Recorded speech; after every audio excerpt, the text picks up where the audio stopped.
Hey guys, in this video I want to cover how I've been painting glowing stuff. I guess for the most part this could be used for sort of holographic displays. I mean, I guess you could use it for crystals, you know, weird stones, Skaven sort of stuff. What I've recently been mucking around with is this Genestealer cult model that I converted up to be a Vostroyan Master of Ordnance. Now he has this sort of floating holo table. So yeah, I've painted it up in a way that it looks like it is glowing. I don't know whether, you know, everyone else will be the judge of whether I've successfully done this or not, but you can see how I've picked out the greens and whatnot on his uniform as well. So once I finished painting this, I thought, that would have been a good subject for a YouTube video. Shame I've now finished it. So I set about and I made my own holotable. With blackjack and in fact, forget the park. Anyway, the paints you're going to need for this is a base coat of, Dark Angel's Green, Caliban Green. We've got Bleach Bone. There we go. Skull White. We've got Nuln Oil, however you say it. We've got, what is this here? Hex Wraith Flame. And I'm going to say it right this time. Vallejo. Fluorescent Green, right? So they're the colours we're going to need. So the first step is obviously painting the piece that you want to be glowing in the Dark Angels, the Caliban Green, right? So I've done that with the Space Marine tank commander that I'm now going to assume is being sort of projected. This, coincidentally, will probably end up being some sort of objective marker, right? And then paint we're going to need to mix up is a bit of the green again. There we go, and that needs a good shake. The Screaming Skull. And also we need to make sure the whole model is painted before we begin this glowing stage, because it's a lighting technique. We're going to be painting on the rest of the model really. All right, so we're going to mix up a little bit of both. Right. And let me get my really thin brush. So this step is basically edge highlighting. All around this piece, right, I want to edge highlight everything. Right, think of like Tron armor. Right, do that.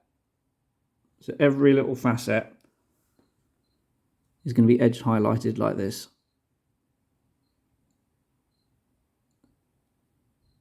You've got, at this point, you've got some leeway if you make a mistake.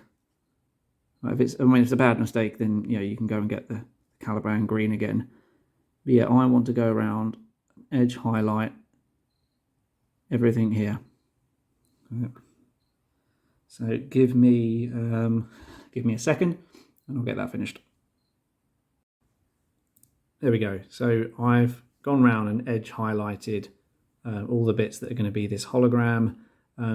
It's not particularly neat. It's quite a large highlight. You know, it's not like, you know, really fine edge highlighting, and that's really what I'm going for, because I'm now going to start applying thinner layers of a slightly lighter shade of that mix.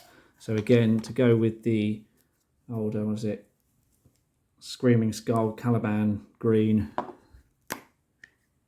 Quickly open these up. There we are. Let's grab my really thin brush. So I don't need a huge amount now, but I want to be a little bit more on the Screaming Skull side. So we're lightening this up even further. I might go a tad lighter as well. All right, and then just add a little bit of water in there for good measure.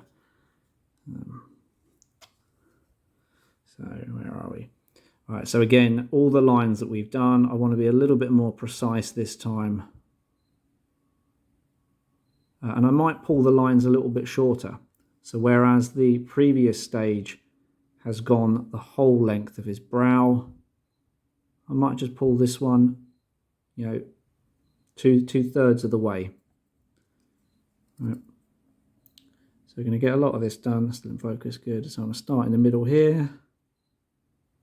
Come round. So we're going to start, how many times I can say the word start? Go and highlight even more of this. All right, so that's that step. Now I will go through and do the rest of this, but just to save on the editing, the next step, once you've finished all that, is to grab the bleach bone, Screaming Skull, straight out of the pot. There we are. And then just pick out really, really fine detail. So the top of his brow here. Maybe sort of like under here.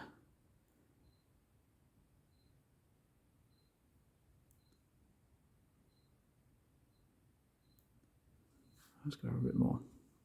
Now, coincidentally, this brush, right? If you're short of really fine detail brushes, this was a layer brush in the past, but it's lost so many bristles that it's got such a fine point now that it actually works pretty well. So that's the next sort of steps.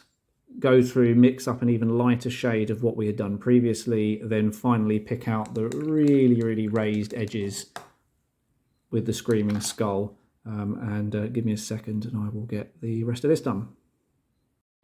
And there we go, that's what we should have so far. So it's just basic edge highlighting, really. But I do want to now create a bit more contrast. So for the fluorescent green to go on and really stand out, the rest of this needs to be a little darker. So very, very quick step. I'm just going to coat the holographic part in the black wash here, and then let it dry before moving on to the next couple of bits. So yeah, nothing to it. We don't want like a ludicrously heavy coat because it always spoils the work we've done so far, but it will just add some depth to the recesses and darken some of these areas down a little bit. So give me a sec, I'll finish that off. There we go, so that's the wash dry.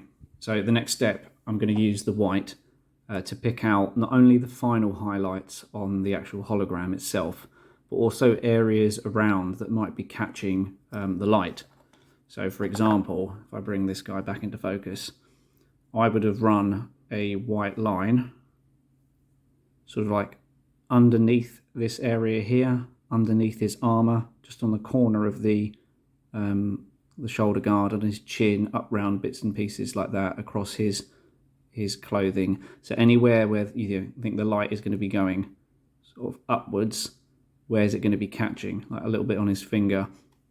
So I don't really have the same sort of, I don't have anything really next to this piece. My word, do I need a new Screaming Skull? All of these whites, not Screaming Skull, what is it, White Scar? They gunk up so quickly. Alright, so bring that back in. So I'm going to pick out, like, you know, the really final edges, very similar to where we would have put the Screaming Skull previously. Right, I'm going to pick out all of these little bits where it might be glowing. Now on the outside, so I'm thinking if the light is coming off of this guy here, it's going to be hitting this area. He says he's not on focus. There we go. So yeah, if the light is coming off of this bit here, it's going to be hitting this area. It's going to be hitting up here a little bit.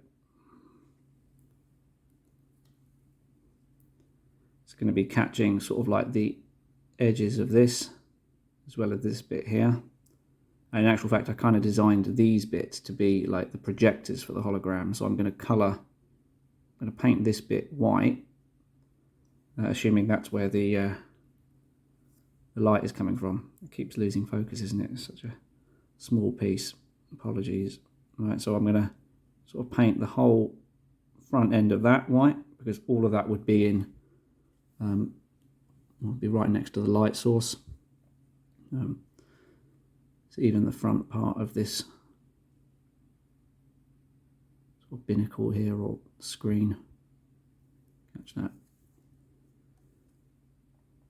So yeah, I'm not going to obviously do it all right on camera, but what I will do is this sort of screen here, let's assume that it's, you know, it's a heads-up display. We can quickly do some sort of squiggles in a line like this.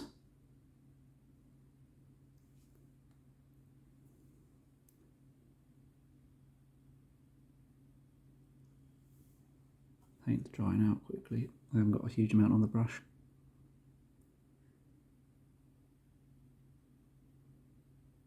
So hopefully it looks like some text is coming up on the screen, like that. So yeah, I'm going to pick out all of these raised edges all around the side, and I'll be back in a tick. There we go. It didn't take me too long. That's all the white done. I've added sort of like highlights around the edges as well, trying to pick out as much detail as I can. And now I'm going to use the this Fluorescent Green, not saying its name anymore. I've given it a really good shake off camera because they do separate fairly easily. So I'm just going to get a little bit out. We're not going to need a huge amount of this paint. The good thing is, well, ordinarily these paints are really, really thin, and you need such a strong white undercoat for them to show up nicely, right? But because it's so thin, actually it's going to play to our advantage now that we're doing something like this. All right, so I use my fine brush again, and we're back to edge highlighting now, right? Because it's so thin, all the edge highlighting work that we've done so far will just improve how it blends. Right? So it's almost like we've been pre-shading.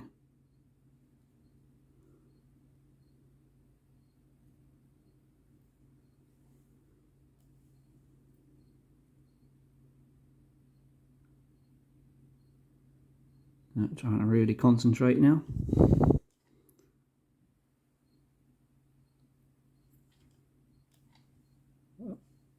Yeah, back again.